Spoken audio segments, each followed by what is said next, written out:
Next మనకి మూల్యాంకనంలో next concept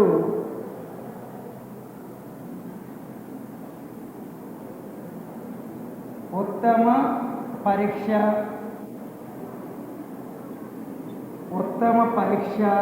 లేదా నికష లక్షణాలు. ఉత్తమ పరీక్ష లేదా నికష ఏం చెప్పండి? లక్షణాలు. చూసుకోండి, ఏదైనా ఒక పరీక్ష అనేది ఉత్తమ పరీక్ష కావాలన్నా, అది ఉత్తమ నికష కావాలన్నా ఎప్పుడు కూడా ఒక 6 టైప్స్ ఆఫ్ క్యారెక్టర్స్ ఉంటాయి. ఆ 6 టైప్స్ ఆఫ్ క్యారెక్టర్స్ ఏమిటంటే, సో ఒకటోది సప్రమాణత. సో ఫస్ట్ వన్ ఏం చెప్పండి? సప్రమాణత. దీని ఇంగ్లీష్లో ఏం పిలుస్తామంటే వ్యాలిడిటీ. సో దీని ఇంగ్లీష్లో ఏం పిలుస్తామంటే వ్యాలిడిటీ. ఓకే, సో ఏంటి వ్యాలిడిటీ అంటే ఏంటి మీకు ఎక్స్ప్లెయిన్ చేస్తా. రెండోది విశ్వసనీయత.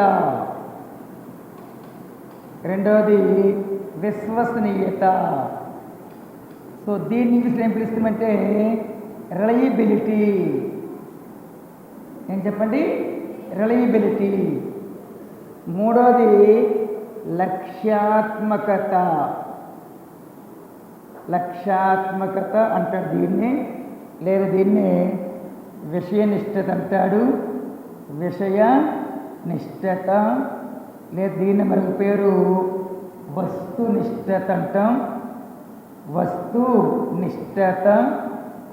వస్తునిష్టత ఇంకొక పేరు ఉంది, దీన్ని మనం వస్త్వాశ్రయిత.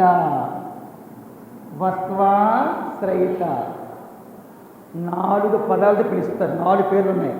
చూడండి, జనరల్ చాలామందికి లక్ష్యాత్మకత గుర్తుంటుంది, కానీ మల్టిపుల్ చాయిస్లో విషయనిష్టత ఇవ్వచ్చు, వస్తునిష్టత ఇవ్వచ్చు, వస్త్వాశ్రయిత కూడా ఇవ్వచ్చు. ఈ 4 పదాలు ఒకే అర్థం ఇస్తాయి. ఓకేనా? సో లక్ష్యాత్మకత అన్నా, విషయనిష్టత అన్నా, వస్త్వాశ్రయిత అన్న ఇంగ్లీష్లో ఒకటే మీనింగ్ ఆబ్జెక్టివిటీ. సో దీన్ని ఇంగ్లీష్లో ఏం పిలుస్తాం? ఆబ్జెక్టివిటీ.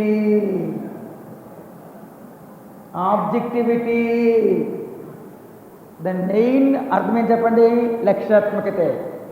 సో సప్రమాణత ఫస్ట్ క్యారెక్టర్, విశ్వసనీయత సెకండ్ క్యారెక్టర్, లక్ష్యాత్మకత థర్డ్ క్యారెక్టర్. ఇట్లాంటి 6 ఉంటాయి, 6 రకాలు ఉంటాయి. ఈ 6 ఎక్స్ప్లెయిన్ చేస్తే మనకి మూల్యాంకంలో 90% కంప్లీటెడ్. నాలుగోది విచక్షణత. ఐదోది ఆచరణాత్మకత.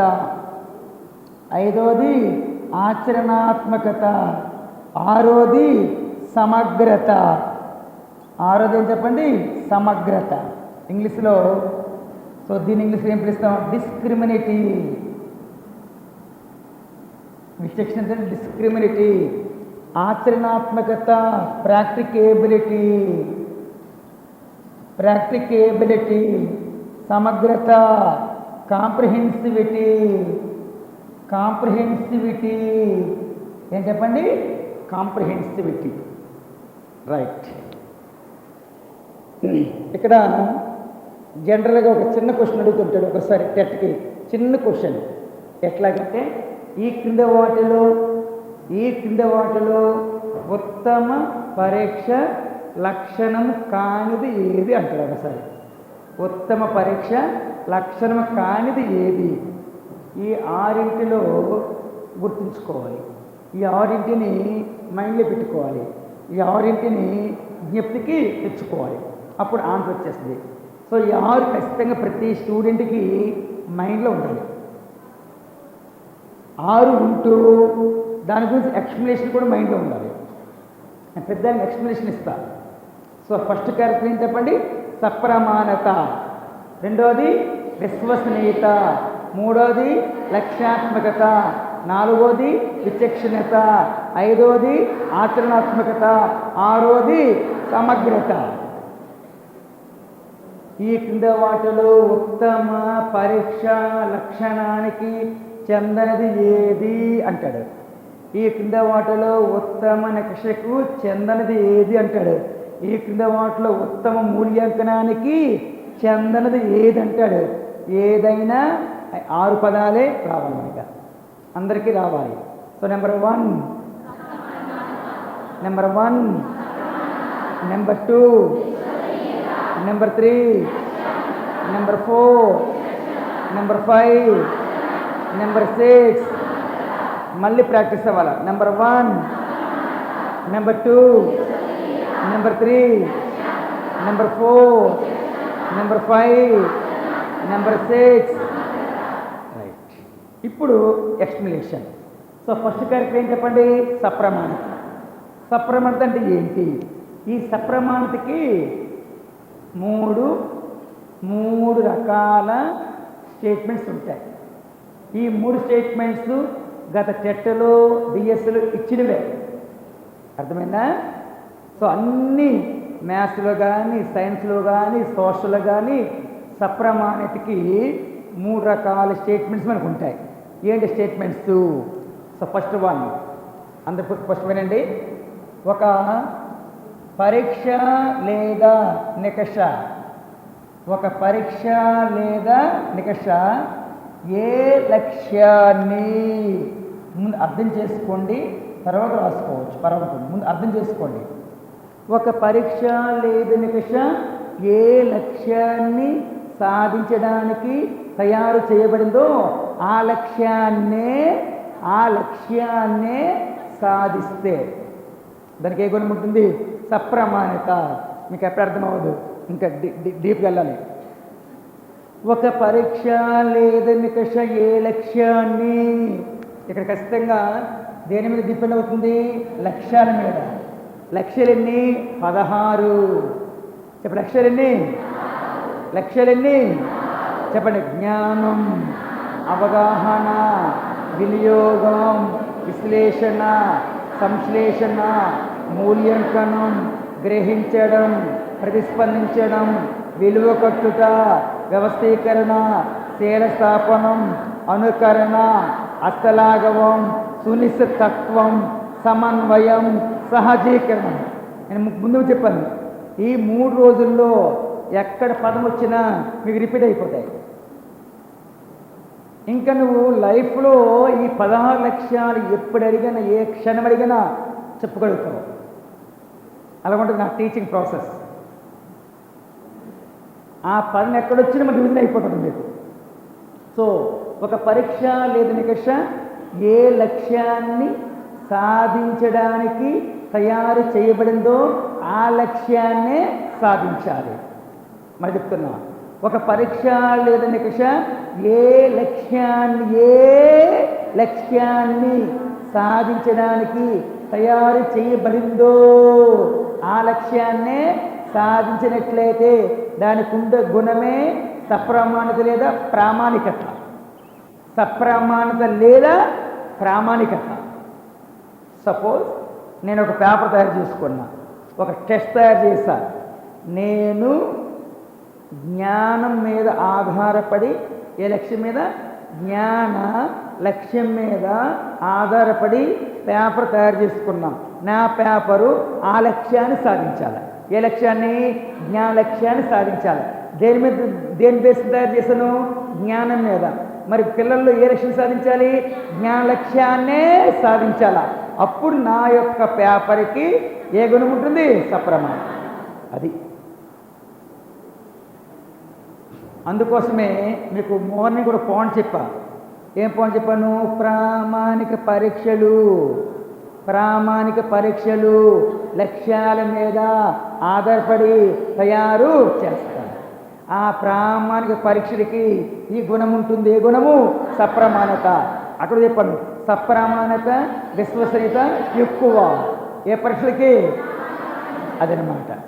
అది కాబట్టి స్టేట్మెంట్, ఒక పరీక్ష లేదా నికష ఏ లక్ష్యాన్ని సాధించడానికి తయారు చేయబడిందో ఆ లక్ష్యాన్ని సాధించడాన్ని సప్రమాణత అంటారు. ఇది ఒక రకమైన స్టేట్మెంటు. రెండోది ఏంటి చూసుకో. రెండోది ఏంటి తెలుసండి? సేమ్ అలా వస్తుంది. ఒక పరీక్ష లేదా నికష, ఒక పరీక్ష లేదా నికష ఎవరి కోసం ఎవరి కోసం ఎవరి కోసం ఉద్దేశింపబడి తయారు చేయబడిందో, ఎవరి కోసం ఉద్దేశింపబడి తయారు చేయబడిందో వాళ్ళకే ఉపయోగపడితే, ఎవరి కోసం ఉద్దేశించబడి తయారు చేయబడిందో వాళ్ళకే ఉపయోగపడితే దానికి ఏ గుణం ఉంటుంది? సప్రమాణత. మళ్ళీ చెప్తున్నా, ఒక పరీక్ష లేదా నికష, ఒక పరీక్ష లేదా నికష ఎవరి కోసం ఉద్దేశింపబడి తయారు చేయబడిందో వాళ్ళకే ఉపయోగపడితే, వాళ్ళకే ఉపయోగపడితే దానికి ఏ గుణం ఉంటుంది? సప్రమాణత. ఉదాహరణ చూద్దాం. ఉదాహరణ చూస్తే చూడండి ఒకసారి. ఇప్పుడు కాబోయే ఉపాధ్యాయుల కోసం, కాబోయే ఉపాధ్యాయుల కోసం స్టేట్ గవర్నమెంటు టెట్ను నిర్వహిస్తుంది లేదా? టెట్ నిర్వహిస్తుంది కదా. టెట్ అనేది ఎందుకు వస్తుంది? టెట్ అనేది ఒక ఏం చెప్పండి? నికష. ఎవరి కోసము? కాబోయే ఉపాధ్యాయుల కోసం. మరి ఎవరికి ఉపయోగపడుతుంది? వాళ్ళకి ఉపయోగపడుతుంది లేదా? ఆ టెట్కి ఏ గుణం ఉంటుంది? సప్రమాణత. అది కాన్సెప్ట్. కాబట్టి ఒక పరీక్ష లేదా నికష చెప్పండి. ఒక పరీక్ష లేదా నికష ఎవరి కోసం ఉద్దేశింపబడి తయారు చేయబడిందో వాళ్ళకే ఉపయోగపడుట. ఏ గుణం? ఏ గుణం?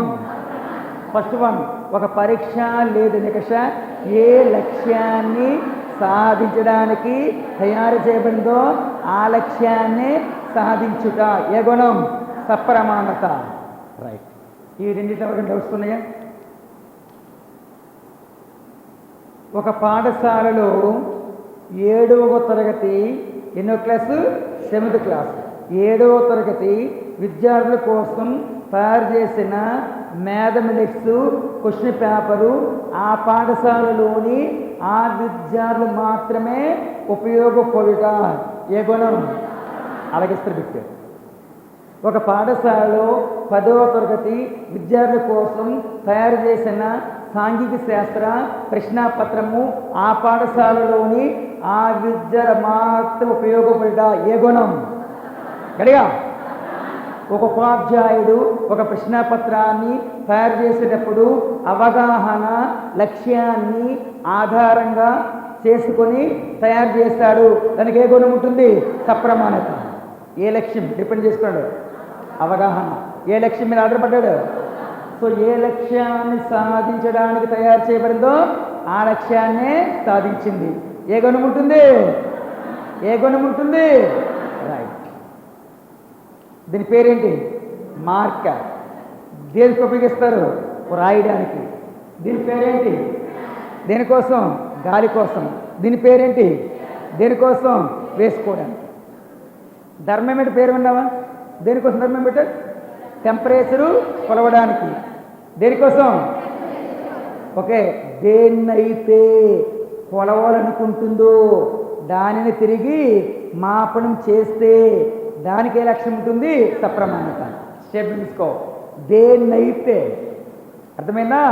దేన్నైతే మాపనం చేయాలనుకుంటుందో దాన్ని తిరిగి మాపనం చేయడం. నేను చెప్పాను ఇప్పుడు థర్మామీటరు ఉష్ణోగ్రతను కొలవడానికి ఉద్దేశించబడింది. ఇక్కడ ఆ థర్మామీటర్కు ఏ గుణం ఉంటుంది? సప్రమాణత. ఎందుకంటే చూసుకో, దేనినైతే మాపనము చెయ్యాలనుకుంటుందో, దేనినైతే మాపనము చేయాలనుకుంటుందో దానినే తిరిగి మాపనము చేయడాన్ని ఏమంటారు? సప్రమాణత. చూసుకోండి, దేన్నైతే మాపనం చేయాలనుకుంటుందో, దేన్ని మాపనం చేయాలనుకుంటుంది? ఉష్ణోగ్రతను. ఏది గడిగా దాన్ని తిరిగి ఏం చేస్తుంది? మాపనం చేస్తుంది. ఏ పరికరం? ఆ థర్మామీటర్కి ఏ గుణం ఉంటుంది? సప్రమాణం. రైట్. మరి చెప్తున్నా, దేనినైతే మాపనము చెయ్యాలనుకుంటుందో దానిని తిరిగి మాపనం చేస్తే ఆ పరికరానికి ఏ గుణం ఉంటుంది? సప్రమాణత. Hygrometer, hydrometer, barometer, anemometer, thermometer, okay, voltameter, ammeter, అన్నిటికీ ఏ గుణం ఉంటుంది? సప్రమాణం. విద్యుత్ ప్రవాహాన్ని కొలవడానికి ఏదో ఉపయోగిస్తారు? అమ్మీటర్. వోల్టేజ్ కొలవడానికి ఉపయోగిస్తారు? వాల్టామీటర్. గాల్లో తేమ శాతాన్ని ఏ మీటరు? గాలి శాతాన్ని, ఆర్ద్రత ఏ మీటరు? హైగ్రోమీటర్. నీటి సాంద్రత హైడ్రోమీటర్. గాలి వేగము యానమోమీటర్. గాలి వేగం. మరి థర్మామీటర్ దీనికోసం ఉష్ణోగ్రత. ఈ ఉష్ణోగ్రతను హైగ్రోమీటర్తో కొలవచ్చా? చెప్పండి. కొలవలేము. గాల్లో తేమ శాతాన్ని థర్మామీటర్తో కొలవచ్చా? కొలవలేము.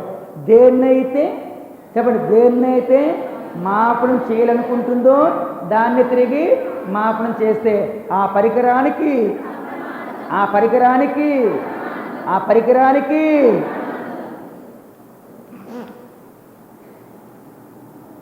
మరి చెప్తున్నా, ఒక పరీక్ష లేదా నికష ఏ లక్ష్యాన్ని సాధించడానికి తయారు చేయబడిందో ఆ లక్ష్యాన్ని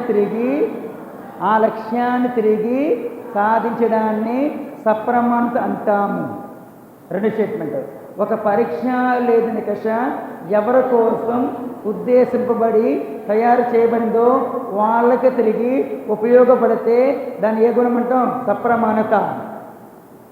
దేన్నైతే మాపనం చేయాలనుకుంటుందో దాన్ని తిరిగి మాపనం చేస్తే దానికి ఉండి గుణం ఏం చెప్పండి? సప్రమాణత.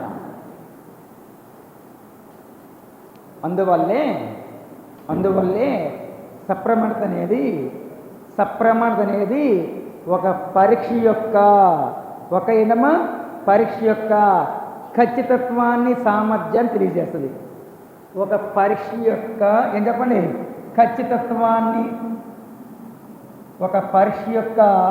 ఖచ్చితత్వాన్ని, ఇంకేం చెప్పండి? సామర్థ్యాన్ని తెలియజేసే గుణం ఏది అని అసలు అడిగే టెట్లో. ఆ టెట్ క్వశ్చన్. ఒక టెస్ట్ యొక్క, ఒక ఎగ్జామ్ యొక్క ఖచ్చితత్వాన్ని, సామర్థ్యాన్ని తెలియజేసేది ఎప్పుడు కూడా ఫస్ట్ క్యారెక్టర్. దాని పేరు ఏం చెప్పండి? సప్రమాణత. అది పాయింట్ ఇంపార్టెంట్, గుర్తుపెట్టుకోండి. ఒక పరీక్ష లేదా నికష యొక్క ఖచ్చితత్వాన్ని ఏం చెప్పండి? ఖచ్చితత్వాన్ని మరియు సామర్థ్యాన్ని తెలియజేసేది ఏ గుణం? ఒకటోసారి, రెండోసారి, మూడోసారి. ఖచ్చితత్వము, సామర్థ్యం అంటే ఏంటి? ఏ లక్ష్యాన్ని సాధించడం, ఆ లక్ష్యాన్నే సాధించడం. ఎవరి కోసం వాళ్ళకి ఉపయోగపడుతుంది కాదేమంటే దాని ఖచ్చితత్వము, సామర్థ్యం. రైట్. ఒక టెస్ట్ యొక్క ఖచ్చితత్వాన్ని, సామర్థ్యాన్ని తెలియజేసే గుణం. ఒకటోసారి. రివర్స్ క్వశ్చన్ ఇస్తాడు. అంత క్వశ్చన్ అంతా రివర్సే. అర్థమైందా? ఏది డైరెక్ట్గా పడు అంత రివర్స్. నువ్వు నేర్చుకుంది డైరెక్ట్. అక్కడ ఏం చెప్పండి? రివర్స్. మరి రివర్స్ క్వశ్చన్స్ కూడా ఆన్సర్ రావాలంటే కాన్సెప్ట్ తెలియాలి. ఎప్పుడైనా కాన్సెప్ట్ తెలిస్తేనే ఆన్సర్ వస్తుంది. Without concept there is no answers. నీ కాన్సెప్ట్ నీ మైండ్ లేకపోతే ఆన్సర్ రాయలేవు. కాన్సెప్ట్ తెలియాలి. అందుకోసం మీకు అంత నేర్పించిన అక్కడ. బిట్టలకి ఇస్తాడు. సప్రమాణత ఒక నికష లేదా పరీక్ష యొక్క ఏ గుణాన్ని వివరిస్తుంది? ఏ గుణాన్ని వివరిస్తుంది?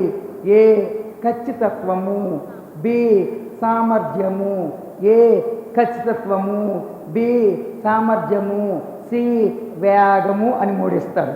ఖచ్చితత్వము, సామర్థ్యము, వేగము. Option 1 AB, option 2 BC, option 3 AC, option 4 ABC. Answer AB. అది కాన్సెప్ట్ ఓరియంటెడ్ బిట్. ఏ ఓరియంటెడ్? Concept oriented. అక్కడ 3 ఇచ్చాడు, 2 ఇవ్వలేదు. ఖచ్చితత్వం ఇచ్చాడు, సామర్థ్యం ఇచ్చాడు, వేగం ఇచ్చాడు.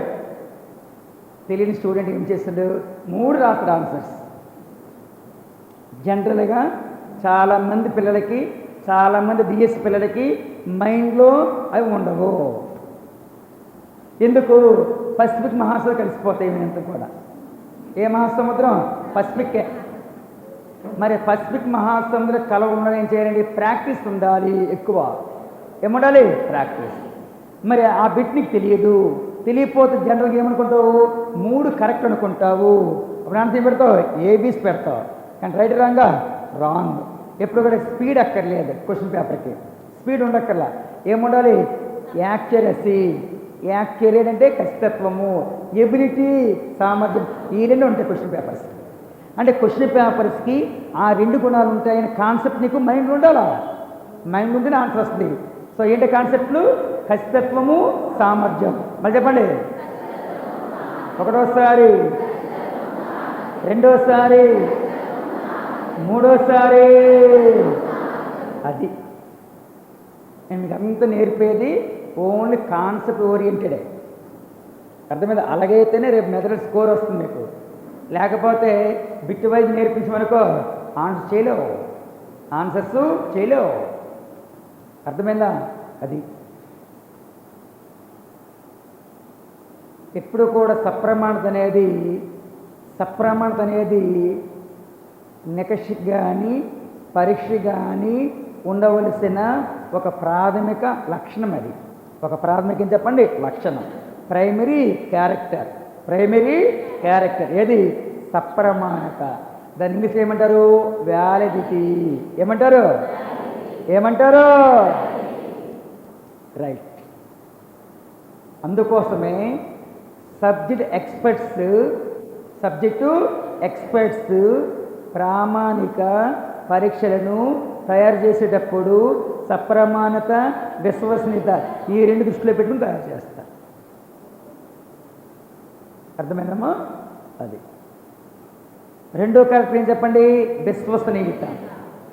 చాలామంది విద్యార్థులు మీలాంటి చాలామంది స్టేట్లో డిఎస్సి ప్రిపేర్ విద్యార్థులు కన్ఫ్యూజ్ అవుతున్నారు. మీరు కూడా చాలామంది కన్ఫ్యూజ్ ఉండొచ్చు.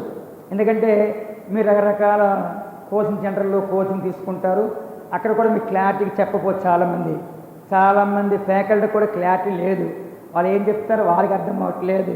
అర్థమైందా?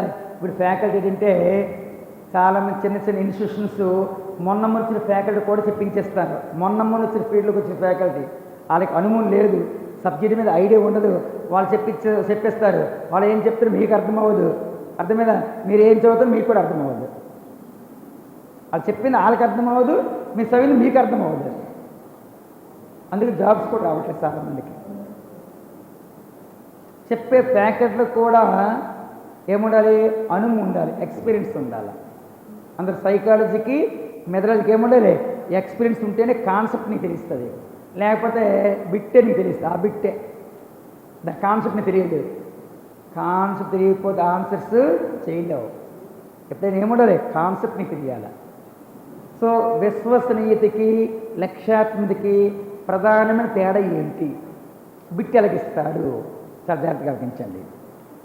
సో దీని పేరేం చెప్పండి? విశ్వసనీయత. దాని ఇంగ్లీష్ ఏమంటారు? దీని పేరేంటి? దాని ఇంగ్లీష్ ఏమంటారు? సో దీనికి వ్యతిరేకమైన పదం ఉంది. వ్యతిరేక పదం, ఆపోజిట్.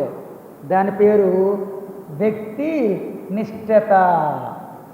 దాని పేరేం చెప్పండి? వ్యక్తి నిష్ఠత. ఒకసారి గమనించండి, దీని పేరేంటి? దీని పేరేంటి?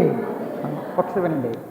మీకు సైకాలజీలో శిశు అధ్యయన పద్ధతుల టాపిక్ ఉంటుంది. శిశు అధ్యయన మీ అందరూ చాలా తెలియని వాళ్ళే, అర్థమైందా? ఎందుకంటే ముందు టెట్ రాసిన వాళ్ళు, డిఎస్ అందరూ చాలామంది ఉన్నారు. మీకు సబ్జెక్ట్ అంతా బాగా తెలుస్తూ ఒక రివిజన్ మీకు అయిపోద్ది, ఇంకెట్లేదు. శిశు అధ్యయన పద్ధతిలో ప్రయోగ పద్ధతి మనకు ఉంటుంది, ఉంది లేదా? ప్రయోగ పద్ధతి. ఏ పద్ధతి ఉందా? ఆ ప్రయోగ పద్ధతికి ఈ గుణాలు ఉంటాయి. ఏది? విషయనిష్టత లేదా వస్తునిష్టత ఎక్కువ.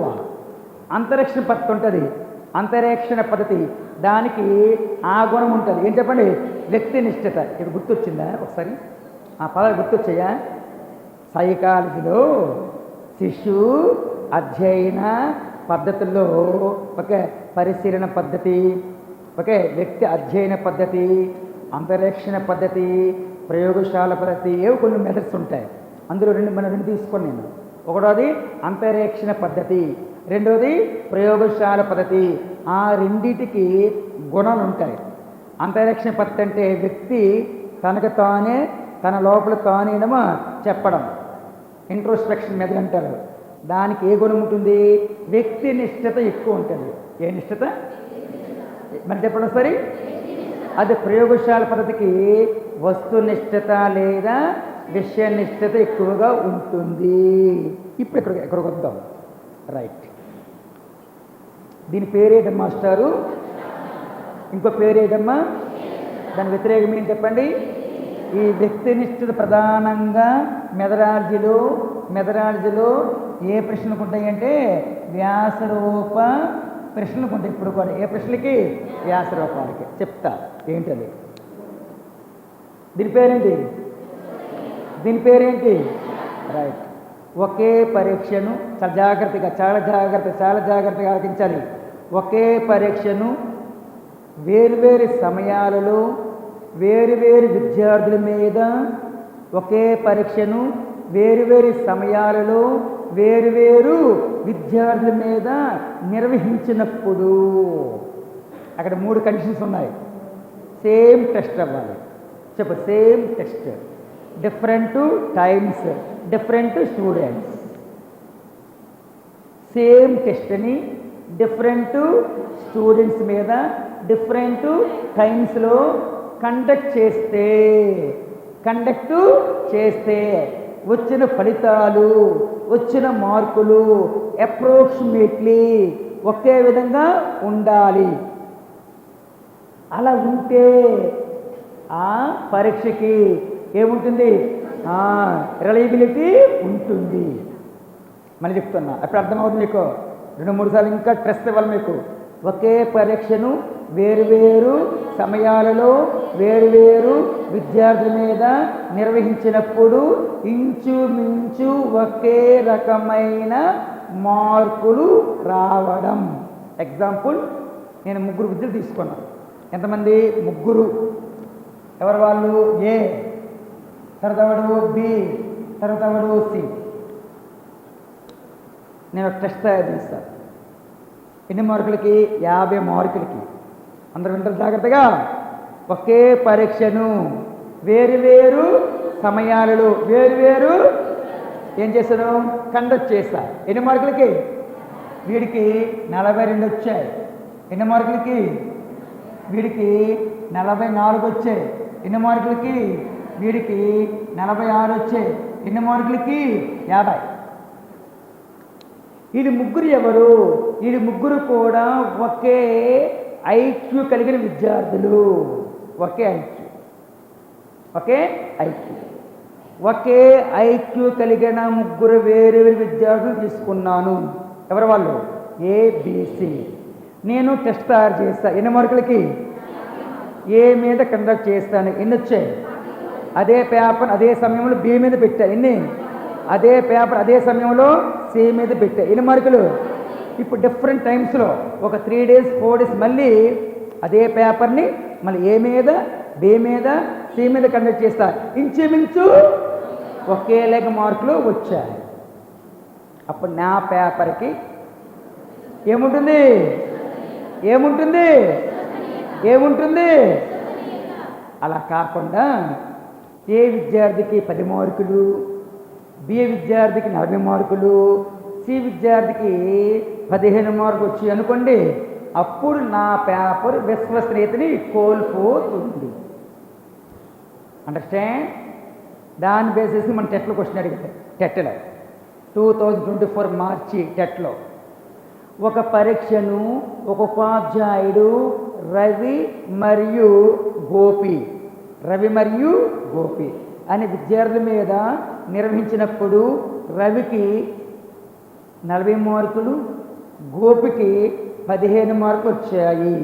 రవికన్నీ 40, గోపికన్నీ 15. అయితే ఈ సందర్భంలో ఆ నికష ఏ గుణాన్ని కోల్పోతుంది? విశ్వసనీయత. ఆన్సర్ అర్థమైంది లేదా? విశ్వసనీయత. అందుకు సింపుల్గా ఏం చెప్పొచ్చు అంటే, సింపుల్గా సంక్షిప్తంగా షార్ట్ కట్స్లో ఒకే పరీక్షను వేరువేరు సమయాలలో వేరువేరు విద్యార్థుల మీద నిర్వహించినప్పుడు ఇంచుమించు ఒకే విధమైన మార్కులు రావడం. ఏ గుణం? ఏ గుణం? ఏ గుణం? రైట్. దానికి ఆపోజిట్ ఏంటి? దీనికి కాదు. లక్ష్యాత్మకతకి ఆపోజిట్ ఏంటి చెప్పండి గట్టిగా. ఓకే, దీని పేరేంటి? సో దీని స్టేట్మెంట్ తెలుసండి. ఒక విద్యార్థి రాసిన సమాధాన పత్రాన్ని, ఒక విద్యార్థి చూసుకో, ఒక విద్యార్థి రాసిన సమాధాన పత్రాన్ని ఎంతమంది ఉపాధ్యాయులు దిద్దినప్పటికీ ఒకేలాగా మార్కులు వస్తాయి. ఇంకా తేడా రాదు. ఎంతమంది దిద్దినా, ఎన్నిసార్లు దిద్దినా ఒక విధంగా మార్కులు వస్తే ఆ గుణం చెప్పండి.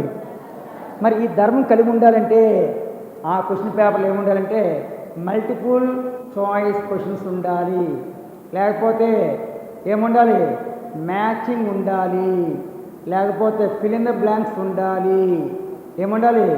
ఫిల్ ఇన్ ద బ్లాంక్స్ ఉండాలి, లేకపోతే ట్రూ ఆర్ ఏం చెప్పండి ఫాల్స్. ఇవి ఉంటే ఖచ్చితంగా ఏ గుణం ఉంటుంది? లక్ష్యాత్మకత. అందుకోసమే లక్ష్యాత్మకతను పాటించే ఇవి ప్రశ్నలు. లక్ష్యాత్మకతను పాటించే ప్రశ్నలు 1 చెప్పండి, ఎంసీక్యూ 2, 3, 4. మళ్ళీ లక్ష్యాత్మకతను పాటించే ప్రశ్నలు 1, బహుళైచ్ఛిక ప్రశ్నలు చెప్పండి, బహుళైచ్ఛిక ప్రశ్నలు, జతపరిచే ప్రశ్నలు, ఖాళీలు పూరించడం, సత్య అసత్యాలు. ఇవి ఏ ధర్మాన్ని పాటిస్తాయి? దీని వ్యతిరేకమైనది ఏది? ఏ ప్రశ్నలకు ఉంటుంది? 1వసారి, 2వసారి. ఇప్పుడు చెప్పండి. వ్యక్తినిష్టతకి దారితీసే ప్రశ్నలు 1వసారి. ఓకే. విషయనిష్టతకి దారితీసే ప్రశ్నలు MCQ, matching, fill in the blanks, true or false. మళ్ళీ చెప్తున్నా.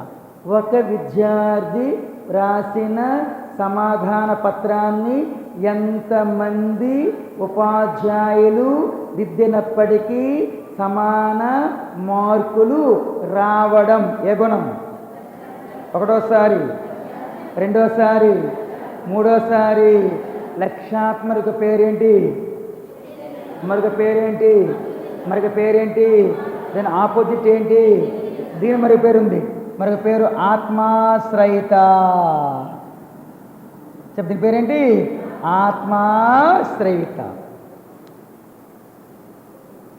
శిశు అధ్యయన పద్ధతులైతే అంతరేక్షణ పద్ధతికి ఉదాహరణ ఏం చెప్పండి? ఇప్పుడు కూడా ఆత్మాశ్రయత.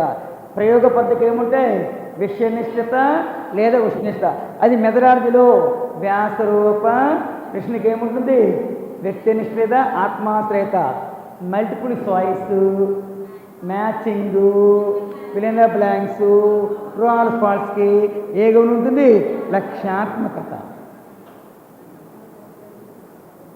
చూసుకోండి, దీని పేరేంటి? దీని పేరేంటి? ఇది వేరు, ఇది వేరు. దీని మీనింగ్ ఏంటి? ఒకే పరీక్షను వేరు వేరు సమయాలలో వేరు విద్యార్థుల మీద నిర్వహించినప్పుడు ఇంచుమించు ఒకే రకమైన మార్కులు రావడం. దీని మీనింగ్ ఒక విద్యార్థి రాసిన సమాధాన పత్రాన్ని ఎంతమంది దిద్దినప్పటికీ ఒకే విధంగా మార్కులు రావడం. అది మెయిన్ డిఫరెన్స్. దీనికి విశ్వసనీయతకి, లక్ష్యాత్మకతకి same test, different times, different students, approximately marks. ఏది? వన్ స్టూడెంట్ ఎక్కువ మంది టీచర్స్ ఏం చేస్తారు? క్యాలిక్యులేట్ చేస్తారు. అప్పుడు మార్కులు ఒకే విధంగా వస్తాయి. ఏ గుణం? Same test, different students, different times. ఏది? ఓన్లీ వన్ స్టూడెంట్ ఎక్కువ మంది టీచర్స్ ఏం చేస్తారు? దిద్దుతారు. ఒకే మార్కు వస్తాయి. ఏ గుణం? అది తేడా. ఒక విద్యార్థి రాసిన సమాధాన పత్రాన్ని ఎంతమంది ఉపాధ్యాయులు దిద్దినప్పటికీ ఒకే విధమైన మార్కులు రావడం. ఒకటోసారి, రెండోసారి. టెట్ ఏ గుణం ఉంటుంది? నీట్ ఏ గుణం ఉంటుంది? డైట్ సెట్ ఏ గుణం ఉంటుంది? EAMCET, ICET, EdCET. అన్నిటికీ ఏం చెప్పండి? లక్ష్యాత్మకత. ఎందుకు? ఒక విద్యార్థి రాసిన సమాధాన పత్రాన్ని ఎంతమంది ఉపాధ్యాయులు దిద్దినప్పటికీ ఒకే విధమైన మార్కులు వస్తాయి. ఏ గుణం? ఒకే పరీక్షను వేరు సమయాలలో వేరు విద్యార్థుల మీద నిర్వహించినప్పుడు ఇంచుమించు సమాన మార్కులు రావడం. ఏ గుణం? అది తేడా. ఎవరికైనా ఇటువంటి డౌట్స్ ఉన్నాయా? ఎటువంటి డౌట్స్? ఇంకా మీకు డౌట్ వస్తే బ్రేక్ అవర్లో మీరు వ్యక్తిగతంగా అడగని చెప్తా. ఇంకెవరికైనా డౌట్స్ వస్తాయి. సో ఒక పరీక్ష అనేది ఉత్తమ పరీక్ష కావాలంటే 6 లక్షణాలు ఉండాలి. 6 3 ఎక్స్ప్లెయిన్ చేశాను. ఆ 3 ఫస్ట్ వన్ ఏంటి? ఎస్. రెండోది ఏంటి? మూడోది ఏంటి? మళ్ళీ రివిజన్ చేద్దాం. ఒకే పరీక్ష, ఒక పరీక్ష లేదా నికష ఏ లక్ష్యాన్ని సాధించడానికి తయారు చేయబడిందో ఆ లక్ష్యాన్నే సాధించడం. నాతో మీకు కూడా ఫ్లో రావాలా, ఆ ఫ్లో వచ్చేలా. రెండోది, ఒక పరీక్ష లేదా నికష ఎవరి కోసం ఉద్దేశింపబడి తయారు చేయబడిందో వాడికే ఉపయోగపడతాం. మూడో స్టేట్మెంట్, దేన్నైతే మాపనం చేయాలనుకుంటున్నామో దాన్నే మాపనం చెయ్యడం. ఏ గుణం? అదే విశ్వసనీయతలే. ఒకే పరీక్షను వేరు సమయాలలో వేరు విద్యార్థుల మీద నిర్వహించినప్పుడు ఇంచుమించు ఒకే రకమైన మార్కులు రావడం. ఏ గుణం? అదే లక్ష్యాత్మకత. ఒక విద్యార్థి రాసిన సమాధాన పత్రాన్ని ఎంతమంది ఉపాధ్యాయులు దిద్దినప్పటికీ ఖచ్చితంగా సమాన మార్కులు రావడం. అండర్స్టాండ్? వ్యాసరూప ప్రశ్నలు దేనికి దారితీస్తాయి? వ్యక్తినిష్టత లేదా ఆత్మాశ్రయత. అదే నేను చెప్తా. నేను మొన్న 10th క్లాస్ స్పాట్ వాల్యుయేషన్కి వెళ్ళా. ఏ class? 10th class spot valuation. రేపు మీరు కూడా స్కూల్ అసిస్టెంట్ టీచర్ అయితే మీరు కూడా వెళ్తారు. దీనికి స్పాట్ వాల్యుయేషన్. ఏ class? 10th class. 10th class spot వాల్యుయేషన్లో ఒక ప్రశ్న ఇచ్చాడు. ఒక ప్రశ్న ఇచ్చాడు. ఎక్కడ మనకి సైన్స్లో, కెమిస్ట్రీలో రూదర్ఫర్డ్ పరమాణు నమూనాను వివరించండి. దానికి ఒక స్టూడెంటు 4 పేజీలు రాశాడు. తమ ఎన్ని పేజీలు? 4 పేజీలు. నేను ఆశ్చర్యపడ్డా, ఏంటి మహా అయితే ఒక పేజీ రాస్తాడు, అటువంటి ఏం చెప్పండి 4 పేజీలు. అదే ప్రశ్న. ఏ ప్రశ్న? దానికి ఏ లోపం ఉంటుంది? వ్యక్తినిష్ట లేదా ఆత్మ, అది గుణం కాదు, లోపం అది. ఓకే, కానీ ఆ పిల్లవాడు మనకి పేరు తెలియదు, వాడు ఊరు తెలియదు, ఏమి ఉండవు, ఓర్ బార్ కోడింగ్ ఉంటుంది పేపర్ మీద. రైటింగ్ మాత్రం చాలా బాగా రాశాడు, నాకంటే బాగా రాశాడు రైటింగ్. అక్షరాలు చాలా ముచ్చట రాశాడు. ఫస్ట్ 5 సెంటెన్స్ రూదర్ఫర్డ్ కనిపించింది. లోపల స్టోరీ చూస్తే లవ్ స్టోరీ, ఆ స్టోరీ, సినిమా స్టోరీలు నచ్చినంత రాశాడు, బూతులు అన్నీ రాశాడు. అలా నేను మొత్తం చదివా, అరగంట టైం తీసుకుని చదివా. చేస్తే అప్పుడు నాకు కనిపించింది వాళ్ళలో సృజనాత్మకత, క్రియేటివిటీ. అంటే దస్తూరికి, దేనికి? దస్తూరికి, రైటింగ్కి అధిక ప్రాధాన్యత ఇచ్చి కొంతమంది టీచర్స్ మార్కులు వేస్తారు, గుర్తుపెట్టుకో. నువ్వు ఆ విధంగా మార్కులు వేయకు, పేపర్ అంతా చదువు, వాడు ఏం రాస్తాడో గమనించు, దాన్ని బట్టి మార్కులు వేయి, లేకపోతే మిగతా వాళ్ళకి అన్యాయం జరుగుతుంది. నా పక్కన ఇంకో వేరే టీచర్ ఉన్నాడు, వాడు ఏం చూడట్లేదు, టక టక టక రైట్ కొట్టి మార్కులు వేసిస్తాను. నాకు ఆశ్చర్యం వేసింది. అంటే అక్కడ ఏంటి, రోజుకి ఇన్ని పేపర్లు దిద్దితే అంత మార్కులు కాదు, అంత డబ్బులు వస్తాయి. నేను రోజు 30 పేపర్లు దిద్దుతాను, ఆయన 70 దిద్దుతాను పేపర్లు. రోజుకి 70 పక్కోడు, నేను 30 దిద్దుతాను. నేను ఎన్ని 30 దిద్దుతాను? ప్రతిదాన్ని చదివి మార్కులు వేస్తాను. అని ఎలా కాదు, టక టక టక రైట్ కొట్టేసి మార్కులు వేస్తుంది. అది ఏ గుణం? వ్యక్తినిష్టత లేదా ఆత్మాశ్రయత. ఒక పిల్లవాడు ఏం రాశాడో చూడకుండా, ఓకే, కేవలం దస్తూరికి మాత్రమే ప్రాధాన్యత ఇచ్చి మార్కులు వేస్తే అది పెద్ద దోషం, పెద్ద లోపం. ఆ లోపం పేరే వ్యక్తినిష్టత లేదా ఆత్మాశ్రయత. అదే మల్టిపుల్ చాయిస్ క్వశ్చన్స్ ఉన్నాయి, అక్కడ ఏంటి రైటింగ్ ఉండదు, వస్తే రాయడం లేకపోతే కామన్ ఉండడం. అది లక్ష్యాత్మకత. అదే ఏం చెప్పండి? వస్తువాశ్రయత, అదే విషయనిష్టత, అదే వస్తునిష్టత. ఎంతమంది దిద్దినా, ఎప్పుడు దిద్దినా, ఎన్నిసార్లు దిద్దినా, ఎన్ని పర్యాలు దిద్దినా మార్కుల్లో తేడా రాదు. ఆ గుణమే లక్ష్యాత్మకత. పిల్లవాడికి దస్తూరికి ప్రాధాన్యత ఇచ్చి మార్కులు వేస్తే అది పెద్ద దోషం. ఆ దోషం పేరే వ్యక్తినిష్ఠత లేదా ఆత్మాశ్రయత. ఒక పరీక్షను ఎన్నిసార్లు నిర్వహించినప్పటికీ ఇంచుమించు ఒకేలాగా మార్కులు వస్తే ఆ గుణమే విశ్వసనీయత. ఇంకెవరికి డౌట్స్ ఉన్నాయా? రైట్. అది ఇంకా మీకు ఫ్యూచర్ డౌట్ ఉండకూడదు, గుర్తుపెట్టుకోండి. ఈరోజు కాదు, రేపు కాదు, డిఎస్ వరకు ఇంకెవరి డౌట్ ఉండకూడదు ఈ కాన్సెప్ట్ మీద. సో ఫస్ట్ వన్ ఏంటి, రెండోది ఏంటి, మూడోది ఏంటి, నాలుగోది ఏంటి, ఐదోది ఏంటి, ఆరోది ఏంటి, ఇవన్నీ పాటిస్తే దాన్ని ఏమంటాం? ఉత్తమ పరీక్ష. ఇది ఉత్తమ నిరీక్ష.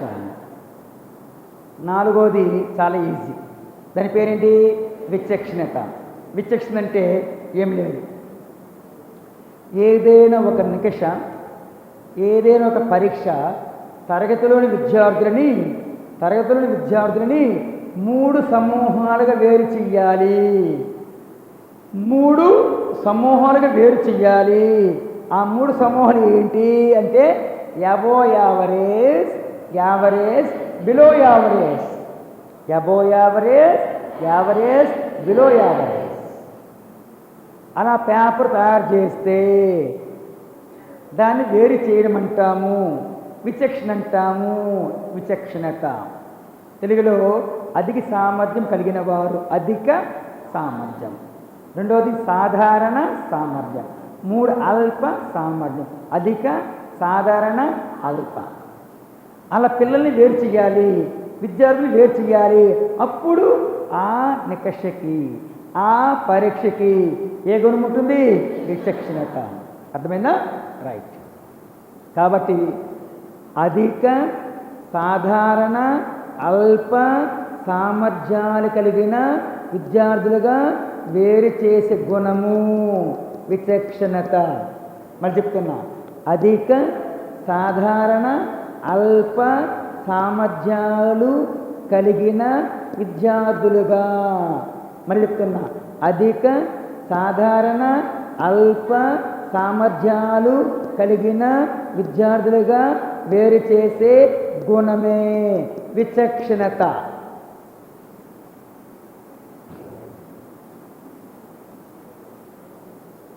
ఒకసారి బిట్టు టెస్ట్కి కొద్దిగా డిఫరెంట్గా అడిగాడు. డిఫరెంట్ మరీ డిఫరెంట్ కాదు, అది చెప్తాను కదా.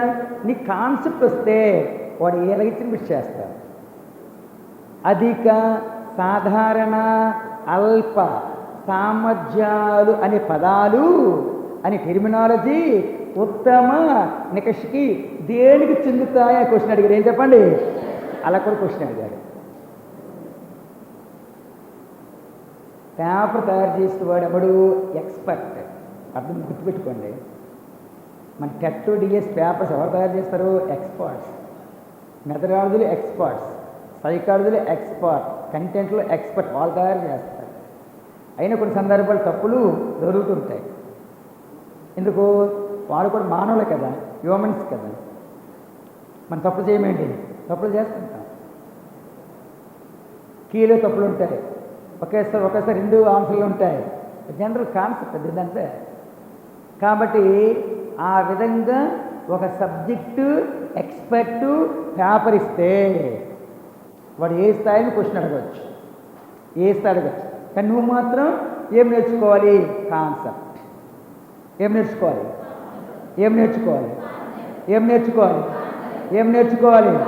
అది గుర్తుపెట్టుకో. కాబట్టి అధిక, సాధారణ, అల్ప సామర్థ్యాలుగా పిల్లవాడిని వేరు చేస్తుంది, డివైడ్ చేస్తుంది ఒక పరీక్ష గుణము. ఆ గుణం పేరే విచక్షణత. దీన్ని వేరు చేసే శక్తి అంటాం. వేరు చేసే శక్తి. రైట్. 5వది ఏం చెప్పండి? ఆచరణాత్మకత. 1వది ఏం చెప్పండి? సప్రమాణత. 2 ఏం చెప్పండి? విశ్వసనీయత. 3 ఏం చెప్పండి? లక్ష్యాత్మకత. 4 విచక్షణత. 5 ఏం చెప్తున్నా? ఆచరణాత్మకత. ఆచరణాత్మకత అంటే ఏంటి? దాన్ని ఎన్ని అంశాలు ప్రభావితం చేస్తాయి అని క్వశ్చన్ వేస్తున్నాడు. ఆచరణాత్మకత మరి ఎట్లేదు, చాలా ఈజీ. దాని డెఫినేషన్ ఏంటంటే ముందు వినండి. పాఠశాలలో లభించే వనరుల సహాయంతో, వనరులు అంటే ఇంగ్లీష్లో ఏమంటారు? సోర్సెస్. పాఠశాలలో ఏముంటాయి? సోర్సెస్ ఉంటాయి. మన ఇంట్లో ఏముంటాయి? పప్పు, బియ్యము, ఉప్పు అవి ఉంటాయి. పాఠశాల ఏముంటాయి? సోర్స్ ఉంటాయి. ఏంటి సోర్సెస్? టీచింగ్ లెర్నింగ్ మెటీరియల్, తర్వాత టెక్స్ట్ బుక్స్, తర్వాత వర్క్ బుక్స్, తర్వాత లైబ్రరీ బుక్స్, తర్వాత కాంపిటేటివ్ బుక్స్ ఉంటాయా? వాటిని ఉపయోగించుకుని ఒక టీచరు క్వశ్చన్ పేపరు తయారు చేస్తే దానికి ఉండే గుణమే ఆచరణాత్మకత. ఏ గుణం? ఆచరణాత్మకత. అటు చూడద్దు, కాన్సన్ట్రేషన్ కుదరకపోద్ది. పాఠశాలలో లభించే వనరుల సహాయంతో, వనరులు అంటే సోర్సెస్, బోధనా సామగ్రి అన్నా, బోధన వనరులన్నా, టీచింగ్ ఎయిడ్స్ అన్నా, బోధన అభ్యసన ఉపకరణాలన్నా, ఓకే, అభ్యసన వనరులన్నా, ఏదైనా ఇంగ్లీష్ చెప్పండి, సోర్సెస్. పాఠశాలలో లభించే వనరుల సహాయంతో తయారు చేసే నికషకి ఏ గుణం ఉంటుంది? ఆచరణాత్మకత. మళ్ళీ పాఠశాలలో లభించే వనరుల సహాయముతో తయారు చేసే నికష, తయారు చేసే పరీక్ష, తయారు చేసే నికష ఏ గుణాన్ని కలిగి ఉంటుంది? ఆచరణాత్మకత. గుర్తుపెట్టుకో. ఆచరణాత్మకత ఆన్సర్. మళ్ళీ చెప్తున్నా, పాఠశాలలో లభించే వనరుల సహాయంతో తయారు చేసే నికష కానీ పరీక్ష కానీ ఏ గుణం కలిగి ఉంటుంది? ఇప్పుడు 4 సార్లు చెప్పా, నా నోటిని 4 సార్లు వచ్చింది, నువ్వు 4 సార్లు విన్నావు, ఇంక లైఫ్లో మర్చిపోకూడదు. దాన్ని బేస్ చేసుకుని క్వశ్చన్ అడుగుతాడు డిఎస్సిలో. ఒక ఉపాధ్యాయుడు 5వ తరగతి విద్యార్థులకి గణిత పరీక్షను తయారు చేయాలనుకున్నాడు. ఏ పరీక్ష? గణిత పరీక్ష. ఆ ఉపాధ్యాయుడు 5వ తరగతి గణిత పాఠ్యపుస్తకాన్ని వినియోగించుకున్నాడు. ఏ పాఠ్యపుస్తకాన్ని? ఏ పాఠ్యపుస్తకాన్ని? ఏ పరీక్షకి? గణిత పరీక్షకి ఏదో ఉపయోగించుకున్నాడు. అయితే ఆ పరీక్ష ఈ కింద వాటిలో ఏ గుణాన్ని కలిగి ఉంటుంది? ఆచరణాత్మకత. స్టేట్మెంట్ మళ్ళీ చెప్తున్నా, పాఠశాలలో లభించే వనరులు సహాయముతో తయారు చేసే నికష లేదా పరీక్షకు ఉండే గుణమే ఆచరణాత్మకత. ఉదాహరణ, పాఠ్యపుస్తకాలు, తర్వాత ఏమో వర్క్ బుక్స్, తర్వాత లైబ్రరీ బుక్స్, తర్వాత బోధనా సామగ్రి, అభ్యసన వనరులు మొదలగు వాటిని ఉపయోగించుకుని నికషను తయారు చేయడం.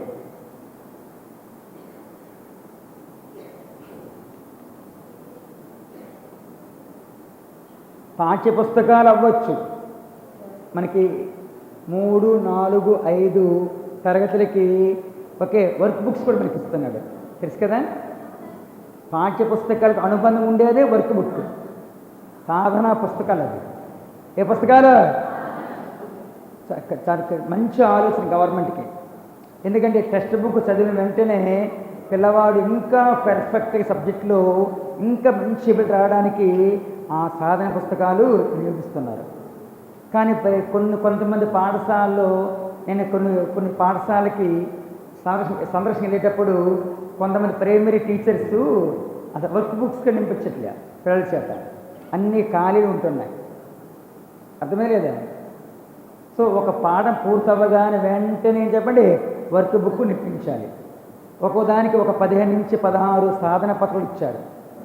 ఒక్కోదానికి ఏం చెప్పండి 15 నుంచి 16 ఏం చెప్పండి సాధనా పత్రాలు ఇచ్చాడు. ఆ టాపిక్ అయిపోయిన వెంటనే ఏం చెప్పండి అది. అర్థమైందా? తెలుగులో ఫర్ ఎగ్జాంపుల్ 5వ క్లాసులో ఫస్ట్ పాఠం ఏంటి? ఫస్ట్ పాఠం 4th క్లాస్ ఫస్ట్ పాఠం ఏంటి? గాంధీ మహాత్ముడు. దానికి సంబంధించిన వర్క్షీట్స్ ఒక 15 ఇచ్చాడు. మరి టీచర్ ఏం చేయాలి? ఆ వర్క్షీట్స్ని పిల్లవాడి చేత చేయించాలి. కానీ ఎక్కడ చేయించట్లే ప్రైమరీ సెక్షన్లో. ప్రధాన లోపం ఎక్కడ జరుగుతుంది? ప్రైమరీ సెక్షన్ జరుగుతుంది. ఒక పిల్లవాడికి జనరల్ పిల్లవాడికి తెలుగులో వర్ణమాలు కానీ, సరళ పదాలు కానీ, ద్విత్వక్షర పదాలు కానీ, సంయుక్త పదాలు కానీ రావడం లేదు. ప్రధాన కారణం ఏం చెప్పండి ప్రైమరీ సెక్షన్ జరుగుతుంది. ఎందుకు? ప్రైమరీ టీచర్స్ సరైన పద్ధతుల్లో ఏం చెప్పండి చెప్పకపోవడం వల్ల. రెండవది, ప్రతి విద్యార్థిని వైయక్తిక భేదాలకు అనుగుణంగా పాఠము చెప్పకపోవడం వల్ల. సాధన పుస్తకాలని ఉపయోగించలేకపోవడం వల్ల ప్రతి విద్యార్థి కూడా తెలుగు భాషలో కానీ మ్యాథ్స్లో కానీ వెనుకబడి ఉంటున్నాడు. అది సర్వేలు తేలింది. రేపు ఇక్కడ చాలామంది ప్రైమరీ టీచర్స్ అవుతున్నారు, కొంతమంది హై స్కూల్ టీచర్స్ అవుతున్నారు. ఎవ్రీ ప్రైమరీ టీచర్ చేయవలసిన మొట్టమొదటి పని ఏం చెప్పండి పిల్లవాడికి సరైన పద్ధతిలో పాఠాన్ని నేర్పడం. నీకు నచ్చిన పద్ధతి నేర్పకూడదు, వాడికి ఇష్టమైన పద్ధతి నేర్పాలి. నీకు నచ్చిన పద్ధతి ఎప్పుడు నేర్పకూడదు. పిల్లవాడికి ఏది అవసరమో వాడికి ఏ మెథడ్లో బోధిస్తే పిల్లవాడికి బాగా అర్థమవుతుందో ఆ పద్ధతిలో చెప్పాలి.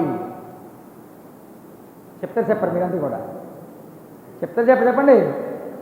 రేపు టీచర్స్ అయిన తర్వాత ప్రతి ప్రైమరీ టీచరు చాలా కష్టపడి చెప్పినట్లయితే పిల్లవాడు హై స్కూల్ సెక్షన్కి వచ్చేసరికి మెరుగైన ఫలితాలు సాధిస్తాడు. మెరుగైన ఫలితాలు సాధిస్తారు.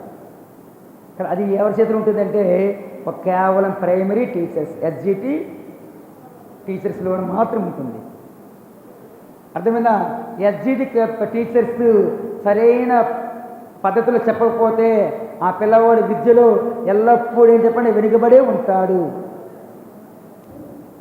ఎందుకంటే ఫౌండేషన్ చాలా ఇంపార్టెంట్. ఆ ఫౌండేషన్ పోతే 6th క్లాస్కి వచ్చిన తర్వాత అక్కడ ఎవడు పట్టించుకోడు, హై స్కూల్ ఎవడు పట్టించుకోడు. గుర్తుంచుకో, ఎప్పుడైనా వైయక్తిక భేదాల కూడా బోధన ఎక్కడ జరుగుతుందంటే ఇప్పుడు కూడా ప్రైమరీ క్లాస్ జరుగుతుంది. ఏ క్లాస్లో? ప్రైమరీ సెక్షన్లో. దేనికి అనుగుణంగా? వైయక్తిక భేదాలకు అనుగుణంగా బోధించడము కేవలం ఎక్కడ జరుగుతుంది? ప్రైమరీ సెక్షన్లోనే. కాబట్టి కేసు మీ అందరూ కూడా ఖచ్చితంగా పిల్లవాడికి అన్ని విభాగాల్లో మంచి సామర్థ్యాలు పెంపొందించాలి. భాషా సామర్థ్యాలు, గణిత సామర్థ్యాలు, ఓకే, ఇవన్నీ కూడా లాంగ్వేజ్ స్కిల్స్ బాగా డెవలప్ చేయాలి. అందుకోసం మనకి పాఠశాలలో లభించే వనరుల సహాయంతో నికషను తయారు చేయాలి. దానికి ఏ గుణం ఉంటుంది? ఒకటోసారి, రెండోసారి, మూడోసారి నికష తయారీలో ఏదో ఉపయోగించుకోవడం? పాఠ్య పుస్తకాలు, తర్వాత సాధనా పుస్తకాలు, తర్వాత లైబ్రరీ పుస్తకాలు, తర్వాత బోధనా సామగ్రి, ఇవన్నీ ఉపయోగించడం వల్ల దానికి ఏ గుణం ఉంటుంది? ఒకటోసారి. మొత్తం గుణాలు ఎన్ని? 1, 2, 3, 4, 5, 6. వ్యాసరూప ప్రశ్నకు ఉండే అతి ప్రధానమైన దోషం చెప్పండి. వ్యక్తినిష్టత లేదా, వ్యక్తినిష్టత లేదా, ఆత్మాశ్రయత లేదా, వ్యక్తినిష్టత లేదా. రైట్. మరి ఆచరణాత్మకతని 4 అంశాలు ప్రభావితం చేస్తున్నాయి. 4 అంశాలు ప్రభావితం చేస్తున్నాయి. వాటిని ప్రభావితం చేసే అంశాలు అంటాం. ఏ గుణాన్ని? ఆచరణాత్మకతని. ఆచరణాత్మకతను ప్రభావితం చేసే ఏంటవి అంశాలు. నేను డయాగ్రామ్ వేసా, బాగా గుర్తుంటుంది. ఈ డయాగ్రామ్లో ఇక్కడ ఏం రాస్తాను? ఆచరణాత్మకత రాస్తా. ఎన్ని అంశాలు ఉంటాయి? 4 అంశాలు. 1, 2, 3, ఏం చెప్పండి? 4. ఒక నికష యొక్క ఆచరణాత్మకతని 4 అంశాలు ప్రభావితం చేసే, ఆ ప్రభావితం చేసే అంశానికి చెందనది ఏది? క్వశ్చన్ అడుగుతాను. చెందనది ఏది? చెందనది ఏది? నేనేం చెప్పాను? చెందేవి చెప్తున్నా. ఎన్ని అంశాలు? ఒకటోసారి, రెండోసారి, మూడోసారి. ఏ గుణాన్ని? రైట్. ఫస్ట్ క్యారెక్టర్ ఏంటి? ఫస్ట్ క్యారెక్టరు నిర్వహణ. ఏం చెప్పండి? నిర్వహణ, సౌలభ్యము ఉండాలి ఇప్పుడు కూడా. సో ఏముండాలి ఇప్పుడు కూడా? నిర్వహణ. అంటే క్వశ్చన్ పేపరు పిల్లవాడికి పెట్టడం, ఆర్గనైజ్ చేయడం, తర్వాత దిద్దడం. దాన్ని ఏమంటాం? గణన, సౌలభ్యం. గణన ఏం చెప్పండి? సౌలభ్యం. ఇంకేముండాలి? వ్యాఖ్యాన. ఏం చెప్పండి? వ్యాఖ్యాన, సౌలభ్యము ఉండాలి. 3 రకాల సౌలభ్యాలు: నిర్వహణ, గణన, వ్యాఖ్యాన. చెప్పండి. నిర్వహణ, గణన, వ్యాఖ్యాన. మళ్ళీ నిర్వహణ, గణన, వ్యాఖ్యాన. నిర్వహణ మీన్స్ పేపరు పెట్టడం, పరీక్ష పెట్టడం. గణన అంటే దిద్దడం. వ్యాఖ్యానం అంటే మార్కులు చెప్పడం. అన్నిట్లో ఏముండాలి? ఫ్లెక్సిబిలిటీ ఉంటూ సమయములో